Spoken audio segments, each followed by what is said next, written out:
how are you?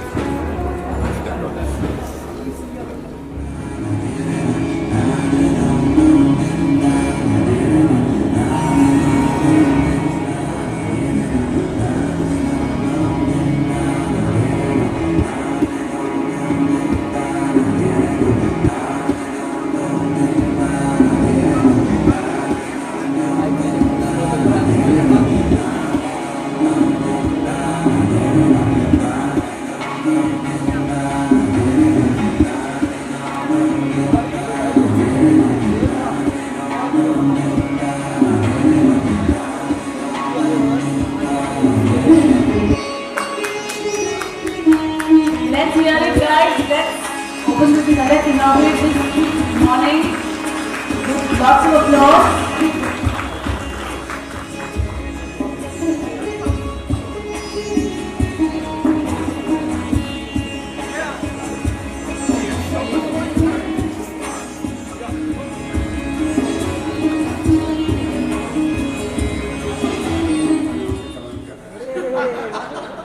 ये सवाल मैं सोच के आया था कि आपसे करूं, इसलिए कि प्लेटो has said many wise things, and one of them is that when you are talking about some words, mutually you should decide the meaning of the word. हो सकता है कि mental health से मैं कुछ समझ रहा हूँ, कुछ और समझ रहा हूँ, मगर ये कि since you are psychiatrist, your opinion and your interpretation will be more reliable and more credible. तो मैं आपसे पूछना चाहता हूँ, फिर हम बात शुरू करेंगे. Let's have a common definition of mental health. Mental health, in other words, can, if I am right, can be said a normal mind. Normalcy is health, and if you are not normal, if your mind is not healthy, common sense says that. So, what is a normal mind? What is a normal person? What is the definition of a normal person? Then we will talk about it. मतलब मेरे जीवन का सबसे बड़ा सपना सच हो गया, जावेद ही मुझसे सवाल पूछ रहे. ओके. अब देखिए ये सपना है कि नाइटमेयर है. देखिए साइकोलॉजी में जहाँ तक हमने पढ़ा है, हमने सीखा है 15 साल में जो भी, कि हम नॉर्मल और ए नॉर्मल और एबनॉर्मल वो शब्द त्याग चुके हैं, बहुत दूर जा चुके हैं उनसे. हम फंक्शनैलिटी डिसफंक्शनैलिटी की बात करते हैं. क्या आपका शरीर, आपकी नींद, आपका खाना, आपके रिलेशनशिप्स फंक्शनल है या डिसफंक्शनल है? आप उन गोल्स को अचीव कर पा रहे हैं जो आपने सेट किए हैं, दूसरों ने नहीं? क्या आपका रिलेशनशिप खुद के शरीर से अच्छा है, खुद के दूसरों से अच्छा है, खाने से अच्छा है, आपको नींद ढंग से आती है? उसे मेंटल हेल्थ कहते हैं. No, this is not totally in my control. Because am I getting good food? Are the people who are around me are pleasant, decent, and not complex and not abnormal? They can also influence me. So this is not an island. My mind, or in that case, under the light of this question, a lot of factors which are not in my control or in my circumstances are terrible. I am unemployed, which is not such a rarity in India now. So obviously I will be a disturbed person. But the disturbance has caused by external reasons. It has nothing to do with my mind. So how do we decide what disturbance is caused by not so healthy mind and what turbulence has been caused because of not so healthy circumstances? I think वहां पर फिर बात आ जाती है कि जब आप disturb हैं तो आप किस हद तक कोप कर पा रहे हैं उससे, आपकी खुद की रेजिलियंस कितनी है. राइट, मुझे लगता है मुझे मेरी डिग्री वापस करनी पड़ेगी.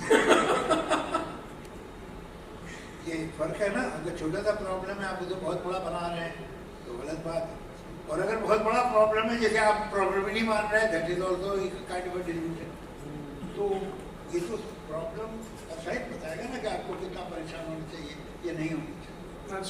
So, अब जब हमने थोड़ा इसकी डेफिनेशन के बारे में बात करी, तो आपके हिसाब से अब सोसाइटल और पॉलिटिकल लेवल पर इसके बारे में बात करना कितना इम्पोर्टेंट है?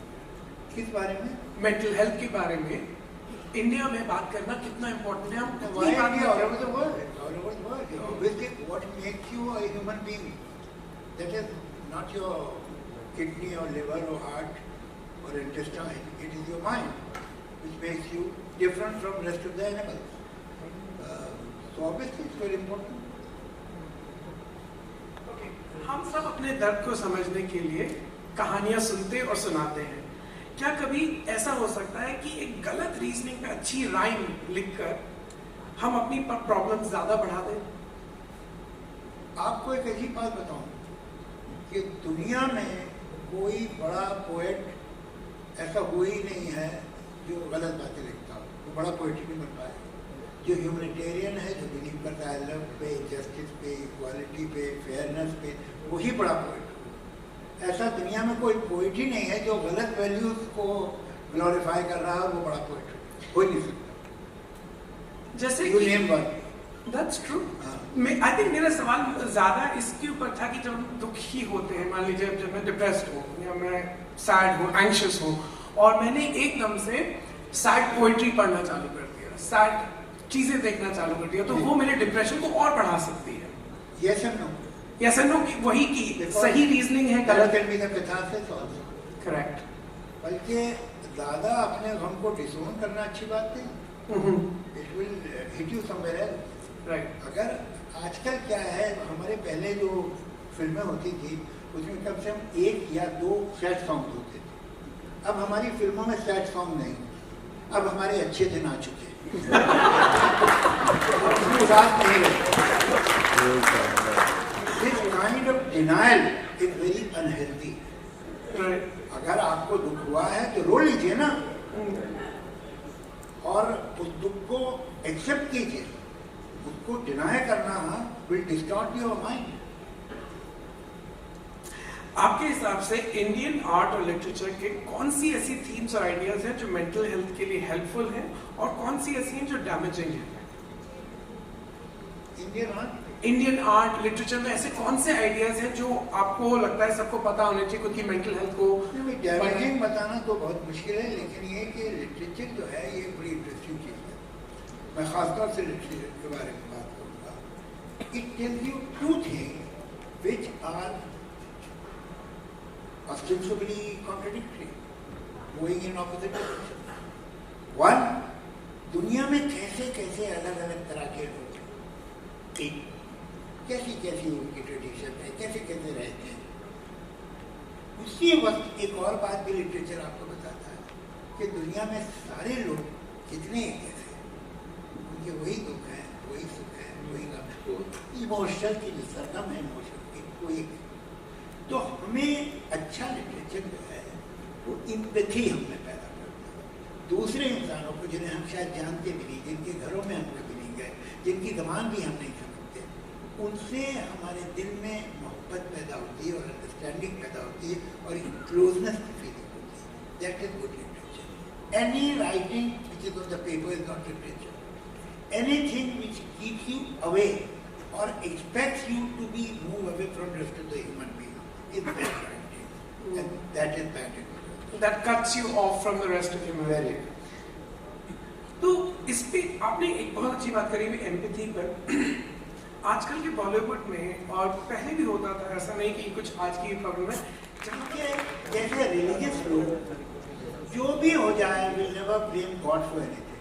नहीं साहब, उसको कुछ सोचा ही हो, सब मर गए, नहीं डूब गए पानी में, कोई बात नहीं, गॉड को माफ कर देते हैं, गॉड को कहते हैं उसका दोष है।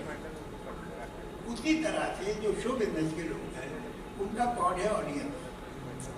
उनका गॉड है ऑडियंस। वो ऑडियंस को ब्लेम नहीं किया जाता है। It is the bad audience that makes a bad film run. Is the bad audience that appreciates a film with bad reviews.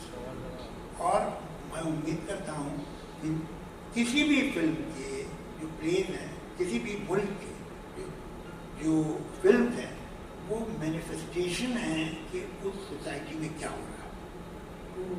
वो फिर सोसाइटी को गवर्न नहीं करते।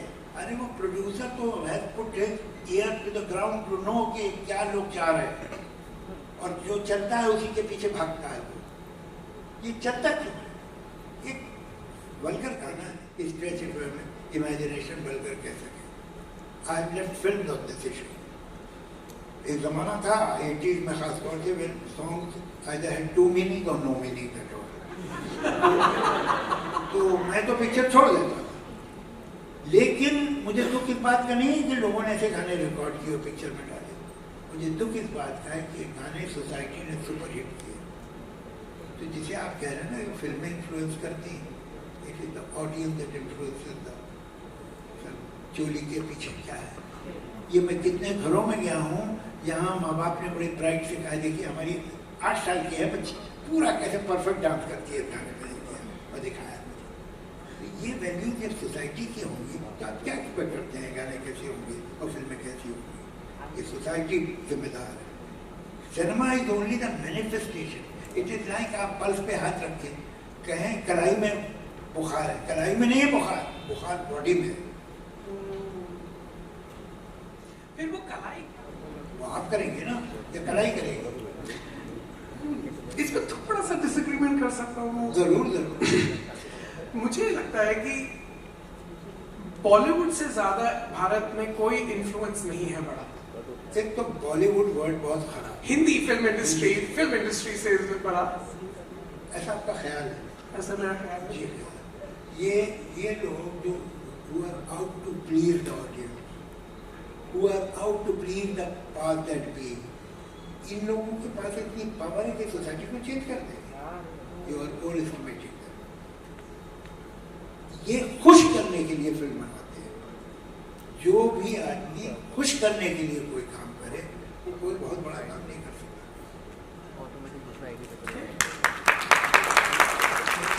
तो फिर कहाँ देखा जाए, किस ओर जाया जाए? समाज को मेंटल हेल्थ के बारे में कुछ और सिखाएं। मेंटल हेल्थ जो है, आप एक बच्चे को पर्टिकुलरली मेल चाइल्ड, उसको अपने घर में वैल्यू क्या देते हैं?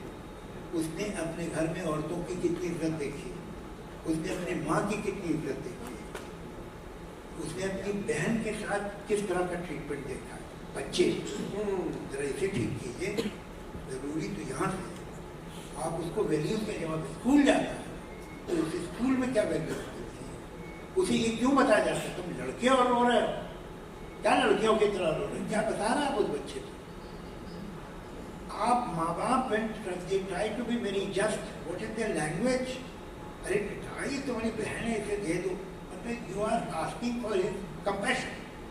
और बेटी से कहीं तुम्हारा भाई है उसे दो, तो वो तो उसका तो बॉर्न राइट है ना भाई का। तो ये तो आप बचपन में सिखाते हैं घर में। And then you want a male to be normal. आपके यहाँ सेक्स एजुकेशन जो कंजर्वेटिव इंस्टीट्यूशन है वो तो सेक्स एजुकेशन ही नहीं देंगे। तो बच्चे जो हैं, लड़के या लड़कियाँ, कहाँ सीखते हैं सेक्स के बारे में? वो सीखते हैं उन जाहिल सीनियर से जो 4 साल पढ़े, मुझसे 3 साल पढ़े, जिनको कुछ नहीं मालूम होती। They give a myth about what is real manlyhood। वो झूठ है, वो है ही नहीं। तो 99% of Indian males are complex, that they are sexually not competent, and they are very angry। Because उनको जो competence की definition दी गई वो झूठी है। तो आप डिस्टॉर्ट कर देते हैं आदमी, खासकर से एक लड़के को, और वो सोसाइटी में होता है। इसे ठीक कीजिए। Send some normal people to the auditorium. तो फीडबैक लूप तोड़ने के लिए एजुकेशन, थिएटर में नॉर्मल आदमी तो भेजो। फिर कहते हैं कि हमने बिगाड़ दिया, जो आया था वो नॉर्मल था।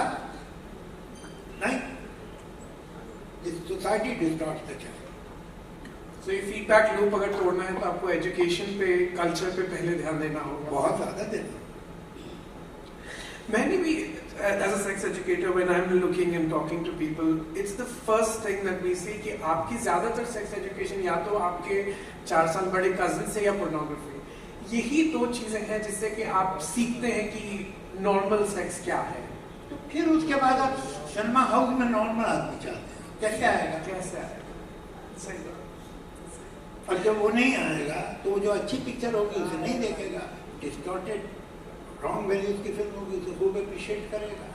और उसके बाद अच्छा ये डिफरेंस बढ़ता जा रहा है, ये decade by decade it is on the increase.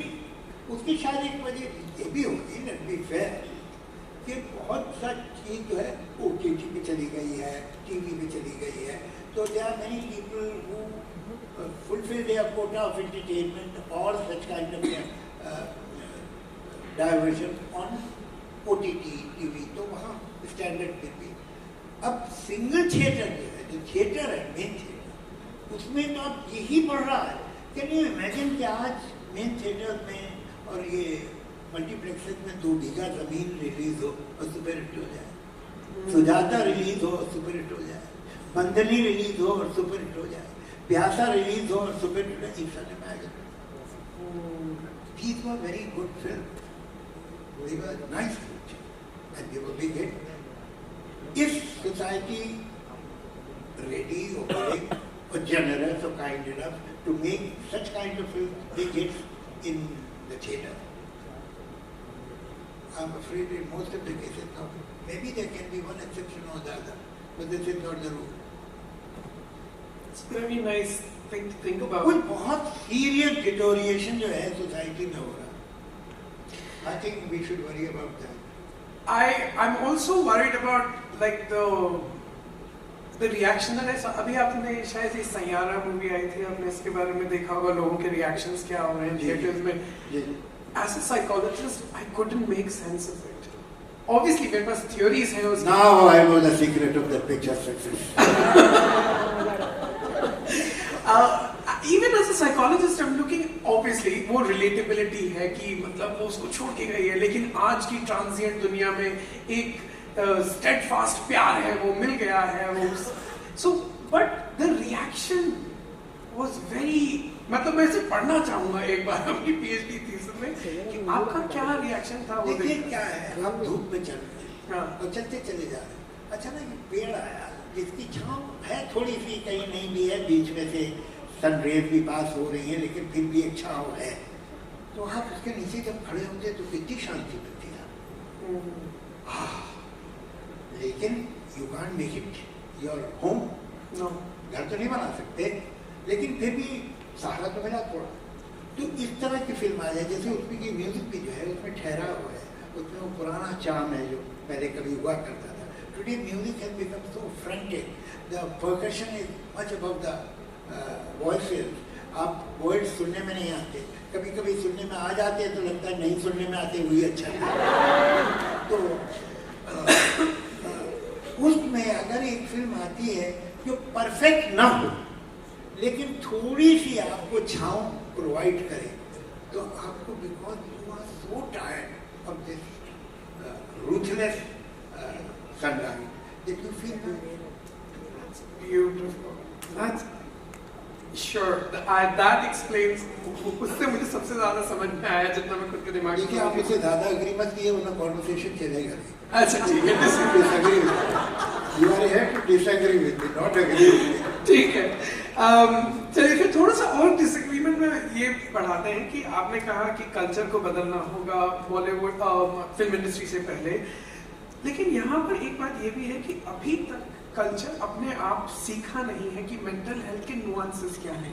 और फिल्म इंडस्ट्री में जैसे पहले हमारे पास मूवीज आती थी, सदमा आ गई, एक अभी बीच में कार्तिक आई थी, लेकिन आजकल जो रिप्रेजेंटेशन है मेंटल हेल्थ का कि मेरा डिप्रेशन का क्या, डिप्रेशन क्या होता है, एंजाइटी, ये सरफेस लेवल तो ठीक है, लेकिन ये कभी कभी आउटराइट रॉन्ग होता है, जिससे कि और ज्यादा मिक्स पैदा हो जाते हैं और हम वो सालों लग जाएंगे उसे सही करने में. आपकी क्या राय है कि इससे डील कैसे किया जाए, किस तरह से डायरेक्टर्स से, राइटर्स से बात की जाए कि भाई जो आप रिप्रेजेंट कर रहे हैं वो साइंस नहीं है, वो विज्ञान नहीं है और सही नहीं है. आप क्या कहना चाहेंगे? किससे आप बात करना चाहते हैं?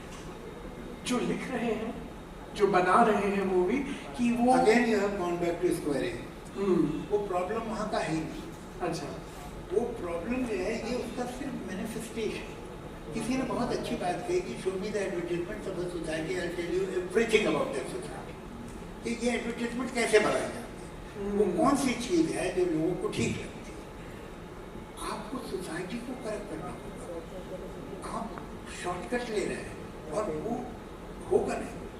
वो इसलिए नहीं हो पाएगा कि as long as the patronage of such kind of film, why would the person stop who is out there to make a buck? वो तो नहीं कह रहा मैं समाज सुधार के लिए फिल्में बना रहा हूँ. तो भैया लोगों को पसंद आती है, आपका एक भी है सर्टिफिकेशन बोर्ड उसने पास किया, मैं कोई इलीगली थोड़ी फिल्में रिलीज कर रहा हूँ. उसमें जो उन्होंने कट बनाए थे वो मैंने कर दिए, अब मैं रिलीज कर रहा हूँ. फैक्ट ये है कि इस मुल्क में वल्गैरिटी तो पास हो जाए। रॉन्ग वैल्यूज तो खैर उन्हें पता ही नहीं है कि ये रॉन्ग वैल्यूज हैं, ये मेल फेमिनिस्टिक व्यू है, दिस इज ह्यूमिलेटिंग वुमेन, ये वो तो इनसेंसिटिव अपने पीक पे है, उसे तो सवाल ही नहीं। पास क्या नहीं होगा कि if you show the mirror to the society कि हो क्या रहा है, वो पास नहीं हो सकता। तो गड़बड़े तो वहाँ हैं, उन्हें आप ठीक कीजिए, आप यहाँ कहाँ आ रहे हैं? क्यों है ऐसा कि वो पास नहीं हो पाता, कि हम देख नहीं पाते कि क्या है? वेस्टेड इंटरेस्ट के खिलाफ है, पॉलिटिकल इंटरेस्ट के खिलाफ है, स्टेटस को के खिलाफ है, और एक जिसे हम अक्सर हमारा कल्चर, हमारी संस्कृति, हमारी तहजीब में छुपाते हैं, वो एक विमेन एम्पावरमेंट जो है उनको पसंद नहीं है, और उनका इंडिविजुअलिटी और उनकी इंडिपेंडेंस और हमको अच्छी नहीं लगती, because we are losing territory और पावर। तो वो जो है आपको उसे उसका बड़े ये इमोरल है, हमारे संस्कृति के खिलाफ है, ये सब बहानों से आप करते रहते हैं। होता ये प्रॉब्लम कहीं और है, प्रॉब्लम फिल्मों में नहीं है। फिल्मों में आपको प्रॉब्लम दिखाई देता, फिल्म एक खिड़की है सोसाइटी की जिसके थ्रू आप झांक लेते हैं। तो आप बस आप ये खिड़की बंद कीजिए, खिड़की बंद करने से अंदर जो हो रहा है वो ठीक थोड़ी होता है। आप बहुत मतलब सेफ जगह जा रहे हैं जहाँ क्रिटिसाइज करने में आपको कोई प्रॉब्लम नहीं। अब थोड़ा हम गियर चेंज करते हैं, आपके पर्सनल लाइफ पे आते हैं। आ जाइए। अभी तक भी तो पर्सनली थे आप। ओके, बोलिए। कोई ऐसा वाकया आपके जीवन में जो आप हमसे साझा करना चाहेंगे, जब आपको कोई मेंटल हेल्थ, आपकी खुद की कोई मेंटल हेल्थ की जर्नी हो, और किस चीज ने आपकी मदद करी हो, किस तरह की पोएट्री, आपकी खुद की लिखी हुई चीजें? भाई मैं आपको एक ही बात बता सकता हूँ, and I am making an honest confession. After every few years when I look back and I feel how did I make such mistake. ये लोग कुछ लोग बोलते हैं ना, अपनी बिल्कुल मेरी उम्र में आके आई हैव नो रिग्रेट्स, तो what kind of fools they are. तुमने पूरी जिंदगी गुजारी, गलतियां तो की ही होंगी तुमने, कौन है जिसने गलतियां नहीं की? तुम्हें पता ही नहीं होता और तुम कह रहे हो I have no regrets. I am full of regrets and at every stage of my life I feel how could I make such a statement, how could I behave like this, what did I do this, why, what made me, how insensitive I was. तो अगर आप हर 2-3 साल बाद, मुझे तो लगता है मुझे अकल कितनी कम थी, और फिर अभी भी जो अभी बातें कर रहा हूँ, हो सकता है 2-3 साल बाद फिर लगे, जरूर लगेगा अगर जिंदा रहा, और लगना ही चाहिए। अगर आपको लग रहा है कि आपने तो कभी कोई गलती नहीं की, हर बात आपने परफेक्ट की, तो इसमें आपने कोई ग्रोथ ही नहीं की। तो mental health I don't know, मतलब I can tell you one thing without any false modesty, that I am much better mentally than what I was, whether 20 years, 30 years ago, or 15 years ago. But if I say that I am a healthy man, that will be a very exaggerated statement. I still have some problem, which I understand after 2-3 years. और ये बातें तुम सोचते थे, ये तुम्हारे complex है। Fact क्या है कि हम सबके सब, हम में से कोई टोटली मेंटली हेल्दी नहीं है, none of us, different degrees होंगी। अगर हम अपनी सारी फैंटेसीज, अगर हम अपनी सारी जो रिजेंटमेंट्स हैं, वो हम सबके सभी वर्बटम बता दें, तो हमारे वेलविशर हमें पकड़ के मेंटल अदालत में डाल दें। इतना पागलपन हमारे अंदर छुपा हुआ है, which we don't share with anybody. हमारी जो फैंटेसीज है वो पागलपन की है, हमारे जो एंगर है वो इतना एग्जैजरेटेड है, अब हो गया, मगर हम भूलते नहीं। कोई आदमी ने हमारे साथ अच्छा कर दिया वो तो हम भूल सकते हैं, किसी ने हमारा भला किया वो हम भूल जाएंगे, लेकिन जो आपने हमारी ईगो पे जरा सा भी स्क्रैच बनाया, वो उसमें मैं 5 बरस की उम्र था तब, तो मुझे आज तक याद है। आदमी अपना ह्यूमिलेशन कभी नहीं करता, और उसके अंदर वो गुस्सा बाकी होता है। My real aunt, my mother's sister, she was 90 or 91. She died when she was 93. And she was telling me about my mother, who was few years older than her, कि कब मतलब अब 90 सोचिए कि जब वो 6 साल की थी जो 90 की है, और उनकी बहन जो है उनकी डेथ हो चुकी 1953. She was talking about it. So she always used to tell me, हम लोग जब कपड़े लेने जाते थे कि पहले इसको लेने दो फिर मैं बताऊंगी कि मैं क्या दूंगी. इसलिए वो जानती थी कि अगर वो पहले ले लेंगी तो मैं वैसा कपड़ा ले लूँगी. And when she was saying that, you pure anger and hurt in an old lady का. आज तो मुझे अपनी बहन जो है वो कहती थी बड़ी बहन कि तुम पहले लो फिर मैं बताऊंगी मैं क्या लूँगी. She was upset about it at the age of 90. तो कोई कुछ नहीं भूलता जहाँ उसको हर्ट हुआ, जहाँ उसको ह्यूमिलेशन हुई. ये सब जहन लेके हम वो पॉइजन हमारे अंदर है और उसको हम लेट गो नहीं करते. जिस हद तक हो सके कर देना चाहिए. उसका तो कुछ नहीं बिगड़ेगा, वो तो पता नहीं कहाँ है, जिंदा भी है कि नहीं. हम तकलीफ में तो हम अपने आप को अगर रिलैक्स करना चाहते हैं, then we should learn to forgive people who are our enemies or adversaries or repressors or suppressors in our past. वो पास चला गया, वो भी चले गए, अक्सर तो उनमें से मर भी गए हैं, मगर हम नहीं फॉरगिव करते. मरे हुए लोगों से भी गुस्सा. हाँ, ये सब जाना चाहिए. कचरा है, इसे निकाल देता हो. और यार पर्सनली नहीं, पॉलिटिकल लेवल पर भी देखते हैं कि जिनके वेस्टेड इंटरेस्ट हैं, पॉलिटिकल इंटरेस्ट है, वो हमें उन चीज़ों पर गुस्सा आज भी दिलाते हैं, हर्ट आज कराते हैं. मुझे क्या, मैं नहीं जानता वो कौन थे जो गए, जो मर चुके हैं, लेकिन आज भी मुझे गुस्सा दिलाकर इमोशनली हुक किया जाता है उन चीज़ों पे जिनका आज से कोई लेना देना नहीं. सही है.